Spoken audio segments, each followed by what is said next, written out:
Everyone, आप सबका बहुत बहुत स्वागत है आपके अपने चैनल करिश्मा एकेडमी पर। कैसे हैं आप सब? आई होप बहुत अच्छे होंगे और पढ़ाई कर रहे होंगे। ठीक है, हमारा चैप्टर चल रहा था determination of income and employment. इसके अंदर हमने लास्ट क्लास में एक्सेस डिमांड और डेफिशिएंट डिमांड देखा था, जिसमें हमने उसका शेड्यूल देखा था और उसमें इन्फ्लेशनरी गैप, डिफ्लेशनरी गैप और वो देखा था, उसके डायग्राम वगैरह देखे थे। ठीक है, ये मतलब ऐसे देखा था हमने क्या होता है। देखो, एक्सेस डिमांड में क्या होता है, एक्सेस डिमांड और डेफिशिएंट डिमांड। डेफिशिएंट डिमांड देखो, इसमें क्या होता है, इसमें इन्फ्लेशनरी गैप होता है। ठीक है, इसको क्या बोलते हैं, मतलब आप ऐसे भी कह सकते हो, इससे क्या होता है, इन्फ्लेशनरी गैप होता है। ठीक है, और इसमें क्या होता है, डिफ्लेशनरी गैप होता है, डिफ्लेशनरी गैप। और क्या होता है इसमें क्या होता है, ओवर एम्प्लॉयमेंट कह लो आप, या एक्सेस एम्प्लॉयमेंट होता है। ठीक है, और ये कौन सी सिचुएशन है, अंडर एम्प्लॉयमेंट। इसमें क्या होता है, अंडर एम्प्लॉयमेंट होता है। ठीक है, अब क्या है, मतलब एक इकोनॉमी में इसको कंट्रोल करना है ना। तो देखो, एक्सेस डिमांड मतलब आप ऐसे कह सकते हो, ना तो इन्फ्लेशन अच्छा है और ना ही डिफ्लेशन अच्छा है। ठीक है, हाँ, एक हद तक इन्फ्लेशन होना जरूरी होता है किसी भी इकोनॉमी की ग्रोथ के लिए कह लो, डेवलपमेंट के लिए कह लो, लेकिन हद से ज्यादा नहीं। मतलब ठीक है, वो कहते हैं ना, अति किसी भी चीज की अच्छी नहीं होती। ठीक है, और ना ही डिफ्लेशन अच्छा होता है। डिफ्लेशन तो और भी बुरी कंडीशन है, आप ऐसे कह लो, मतलब इसमें तो और भी ज्यादा इकोनॉमी डाउन चली जाती है, रिसेशन आ जाता है बहुत ज्यादा। ठीक है, तो मतलब दोनों ये सिचुएशन क्या है, अच्छी नहीं है। तो क्या करना होता है, एक इकोनॉमी को क्या करना होता है, इनको कंट्रोल करना होता है। ठीक है, तो एक इकोनॉमी आप ऐसे कह लो कैसे कंट्रोल करती है। ठीक है, उसके लिए देखो दो इंस्ट्रूमेंट आप ऐसे कह सकते हो। हमारा क्वेश्चन ऐसे भी बन सकता है, हाउ टू चेक कह लो या कंट्रोल कह लो, कंट्रोल कह लो, कम्बैट कह लो। ठीक है, combat the situation, how to check, control, combat the situation of excess demand and deficient demand। ठीक है, मतलब इसको कैसे कंट्रोल करेंगे, चेक कह ले, कंट्रोल वर्ड ये यूज कर सकता है वो। यहाँ पे इन्फ्लेशनरी गैप, डिफ्लेशनरी गैप भी हो सकता है, अंडर एम्प्लॉयमेंट और ओवर एम्प्लॉयमेंट भी हो सकता है। तो इन सभी क्वेश्चंस में हमने एक ही आंसर देना है। ठीक है, अब देखो क्या है, दो वो है मेजर्स कह लो आप, क्या क्या है, दो है। एक तो क्या है, मॉनिटरी पॉलिसी है, दूसरी क्या है, फिजिकल पॉलिसी, फिजिकल पॉलिसी। ठीक है, ये क्या है, कंट्रोल करने के, किसको, एक्सेस डिमांड की सिचुएशन को, डेफिशिएंट डिमांड को, डिमांड की सिचुएशन को कंट्रोल करने की दो मेजरमेंट कह लो या दो पॉलिसी है, मॉनिटरी पॉलिसी, फिजिकल पॉलिसी। इसको कौन कंट्रोल करता है, RBI, reserve bank of India. और इसको कौन कंट्रोल करता है, गवर्नमेंट करती है। ठीक है, control, monetary policy controlled by RBI and physical policy controlled by government. इसमें क्या है, दो पार्ट्स में आगे इसको डिवाइड करते हैं, दो पार्ट्स में। एक तो होता है क्वांटिटेटिव इंस्ट्रूमेंट्स, और दूसरा क्या होता है, क्वालिटेटिव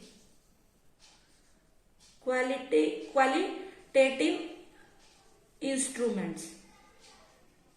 ठीक है, और यहां पे क्या है, दो चीजें आप ले सकते हो। एक तो क्या ले सकते हो, टैक्स पॉलिसी ले सकते हो आप, टैक्सेशन पॉलिसी कह लो, और दूसरा क्या कह सकते हो आप, गवर्नमेंट के एक्सपेंडिचर, गवर्नमेंट एक्सपेंडिचर।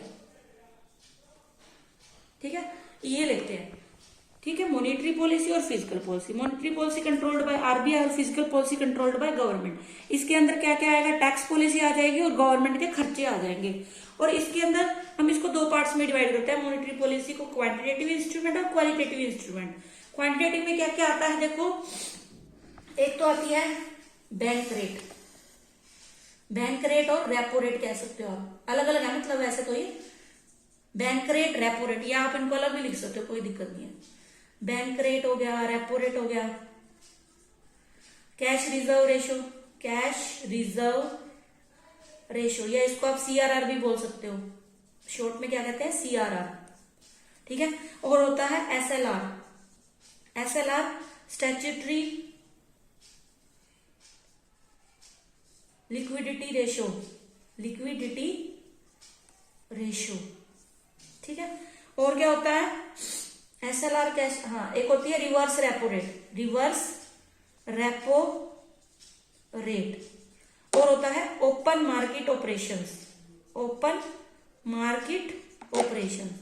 ये हमारे सारे क्या हैं, क्वांटिटेटिव है, ठीक है। क्वालिटेटिव में हम लेंगे, एक तो ले लेते हैं मोरल सुएशन, मोरल सुएशन, और लेते हैं क्रेडिट राशनिंग, और क्या लेते हैं हम, मोरल सुएशन, क्रेडिट राशनिंग, और एक और आता है इसके अंदर, चलो जब याद आएगा तो वो लिख देंगे। मोरल हो गया, क्रेडिट राशनिंग हो गया, हाँ मार्जिनल रिक्वायरमेंट, क्या था, क्या आता है इसके अंदर, मार्जिनल रिक्वायरमेंट, ठीक है। ये तीन आ गए हमारे इसके अंदर क्वालिटेटिव में, और ये हमारे हो गए सारे क्वांटिटेटिव इंस्ट्रूमेंट्स, ठीक है, ठीक है। ये हमारी monetary policy, physical policy, controlled by RBI, controlled by government. इसके अंदर टैक्स पॉलिसी आ जाएगी गवर्नमेंट की, और गवर्नमेंट के एक्सपेंडिचर आ जाएंगे। और इसके अंदर दो आते हैं, क्वांटिटेटिव इंस्ट्रूमेंट और क्वालिटेटिव इंस्ट्रूमेंट। क्वांटिटेटिव में आ जाएगा bank rate, repo rate, cash reserve ratio, SLR, reserve repo rate, open market operation. और इसमें आएगा मोरल सुएशन, क्रेडिट राशनिंग या राशनिंग ऑफ क्रेडिट भी कह सकते हो, और मार्जिनल रिक्वायरमेंट, ठीक है। इसका आप स्क्रीनशॉट ले सकते हो। आगे देखो,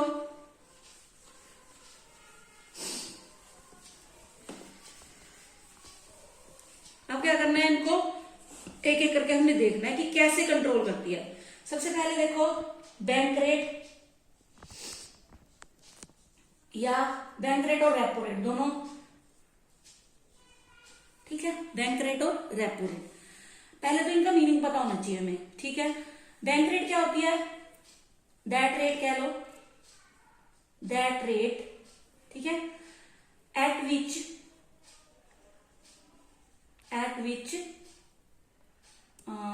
RBI lends to commercial bank, to commercial banks, ठीक है।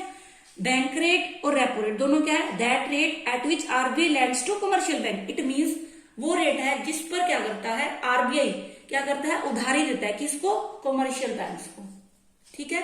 अब दोनों में डिफरेंस क्या है, छोटा सा डिफरेंस है।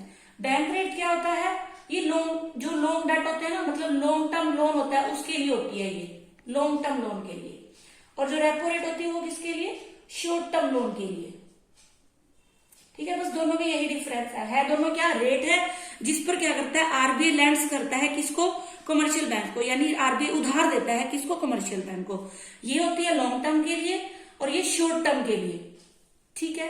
अब इनसे कंट्रोल कैसे करना है, मीनिंग हमें पता चल गया। बैंक रेट और repo rate is that rate at which RBI lends to commercial bank, यानी कमर्शियल बैंक को आरबीआई जिस रेट पर उधारी देता है उसको क्या बोलते हैं, लॉन्ग टर्म के लिए देता है उसको बैंक रेट, और शॉर्ट टर्म के लिए देता है उसको रेपो रेट बोलते हैं, ठीक है। अब देखो कैसे कंट्रोल करेगा। अब दो सिचुएशन होती हैं, एक तो क्या, एक्सेस डिमांड, ठीक है, और दूसरा क्या था, डेफिशिएंट डिमांड, डेफिशिएंट डिमांड, ठीक है। अब देखो एक्सेस डिमांड में क्या हो, यानी कि एडी क्या है, ज्यादा है, ठीक है, और इसमें क्या है, एडी लेस देन है, एडी लेस देन एएस है, ये आपको पता है, ठीक है। अब देखो इसको कैसे कंट्रोल करना है, देख बस आपने एक चीज ध्यान रखनी है, एक्सेस डिमांड में डिमांड ज्यादा है तो डिमांड को कम करना है, और डेफिशिएंट डिमांड में डिमांड कम है, डिमांड को बढ़ाना है हमने, ठीक है। इसमें डिमांड को बढ़ाना है और इसमें डिमांड को कम करना है। अब देखो अगर एक्सेस डिमांड, इसको कंट्रोल कैसे करेगी, बैंक रेट क्या करेगा, बैंक रेट, इससे पहले एक चीज और देखो समझने के लिए, देखो ये है मान लो पब्लिक है, ठीक है, ये है कॉमर्शियल बैंक, ठीक है, और यहां पे कौन है, आरबीआई है, ठीक है। आरबीआई पब्लिक से डायरेक्ट डील नहीं करती, ठीक है, आरबीआई पब्लिक से डायरेक्ट डील नहीं करता। आरबीआई किसको लोन देता है, कमर्शियल बैंक को, ठीक है, और कमर्शियल बैंक किसको देते हैं, पब्लिक को देते हैं, ठीक है।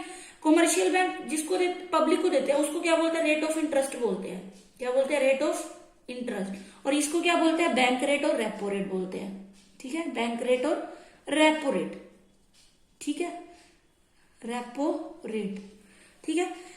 आरबीआई देता है इनको और कमर्शियल बैंक आगे पब्लिक को देते हैं। आरबीआई कभी भी पब्लिक से डायरेक्ट डील नहीं करता, ठीक है। अब देखो एक्सेस डिमांड में अगर मान लो आरबीआई ने बैंक रेट इंक्रीज कर दी, मान लो पहले थी 5% थी, मान लो अब उसने 10% कर दिया, तो यहां पे क्या करेगा, कमर्शियल बैंक भी इस रेट ऑफ इंटरेस्ट को क्या कर देगा, बढ़ा देगा। तो यानी आप ऐसे कह लो लोन क्या होंगे, महंगे हो जाएंगे। देखो एक्सेस डिमांड में क्या करेगा, आरबीआई क्या है, बैंक रेट को, रेपो रेट को क्या कर देगा, इंक्रीज कर देगा, ठीक है। अब ऐसे कह लो कंट्रोल कैसे करेगा, बैंक रेट और रेपो रेट क्या करेगा, इंक्रीज कर देगा, क्या कर देगा, इंक्रीज कर देगा, इंक्रीज कर देगा। तो जो डिमांड है, जो लोन है, लोन क्या होगा, कॉस्टली हो जाएगा, मतलब उसकी डिमांड क्या होगी, कम हो जाएगी, ठीक है, डिमांड क्या हो जाएगी, अपने आप ही कम हो जाएगी, ठीक है। क्योंकि बैंक रेट देखो मतलब क्या हो गया, लोन महंगे हो गए, लोन महंगे हो गए तो लोग क्या है, डिमांड उसकी कम करेंगे, हमने डिमांड ही कम करनी थी, ठीक है। और मान लो यहाँ पे डेफिशिएंट डिमांड है, इसको कंट्रोल करने के लिए बैंक रेट और रेपो रेट को क्या करेंगे, इंक्रीज कर देंगे, क्या कर देंगे, यहाँ पे कम करेंगे, सॉरी, डेफिशिएंट डिमांड में क्या कर देंगे, कम कर देंगे।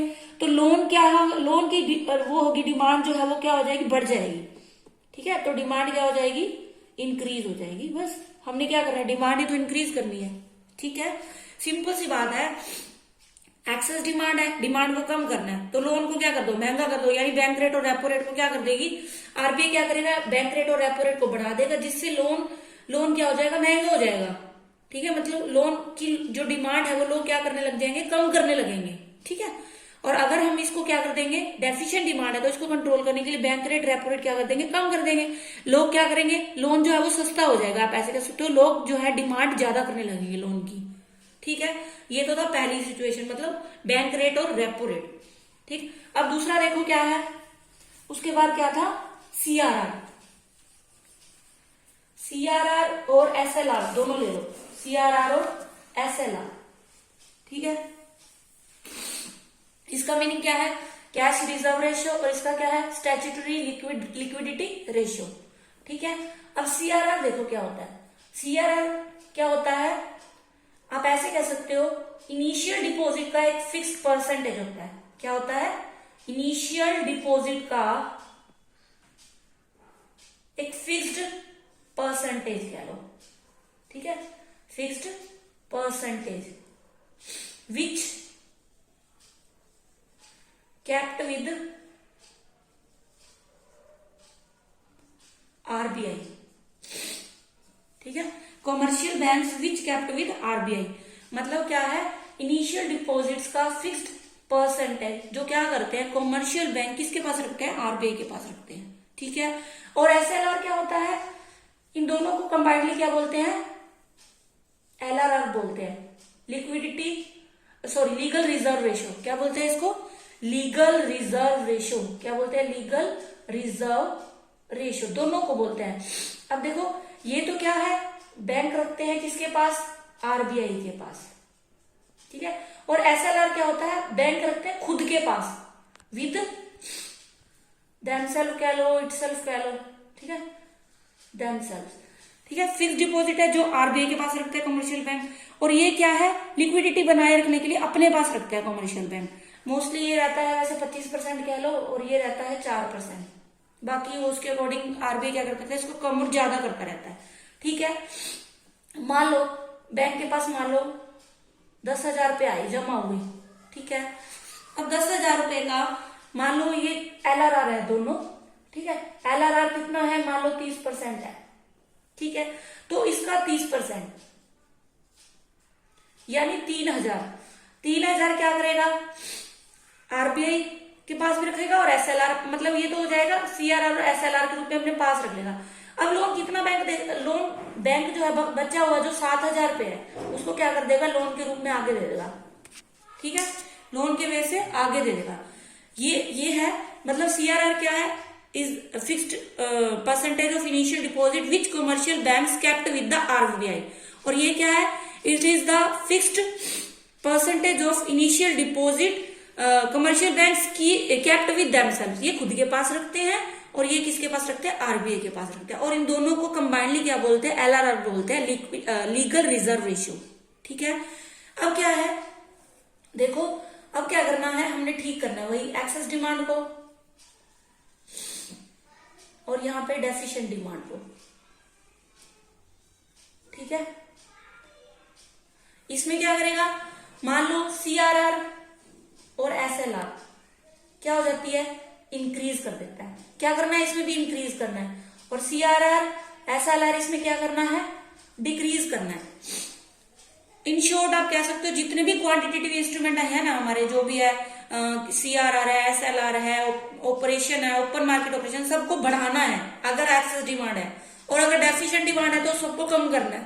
ठीक है, अब देखो अगर सीआरआर एसएलआर बढ़ जाते हैं, तो क्या करना पड़ेगा, बैंक को, मान लो पहले ये 4% थी, अब बैंक ने इसको 5% कर दिया सीआरआर को। अब क्या है, जो कमर्शियल बैंक है उनको ज्यादा पैसा किसके पास रखना पड़ेगा, कमर्शियल बैंक को खुद के पास रखना पड़ेगा। अब उनके पास लोन देने के लिए क्या होगा, जो लोन है वो क्या हो जाएंगे, डिक्रीज होगा, मतलब लोन देने के लिए अमाउंट कम बचा। मैंने अभी बताया था, देखो 10,000 था, जिसमें से मान लो 30% उन्होंने रखना है, तो अब कितना दे सकता है, पहले 10,000 था, लेकिन ये देने के बाद कितना दे सकता है बैंक, लोग 7,000 दे सकता है। 7,000 दे सकता है तो लोन क्या हो जाएंगे, डिक्रीज हो जाएंगे। लोन डिक्रीज यानी कि डिमांड डिक्रीज। ठीक है, डिमांड क्या हो जाएगी, डिक्रीज हो जाएगी। ये नीचे वाला एरो यानी डिक्रीज और ऊपर वाला क्या कर रहा है, ठीक है, इसमें क्या होगा, डिक्रीज कर दिया तो जो लोन है वो क्या होगा, लोन की डिमांड क्या है, बढ़ जाएगी। लोन की डिमांड क्या हो जाएगी, बढ़ जाएगी, और डेफिशिएंट डिमांड अपने आप क्या हो जाएगा, ठीक हो जाएगा। ठीक है, आगे हम कंटिन्यू करेंगे इन टॉपिक्स को। ठीक है, तो कल आते ही यहां से आगे से स्टार्ट करेंगे। तब तक के लिए आप मेरी वीडियोस को अच्छे से देखें, लाइक करें, शेयर करें, और कल मिलते हैं इसी टॉपिक के साथ दोबारा से, आगे देखेंगे हम। तब तक के लिए टाटा, बाय बाय, शब्बा खैर।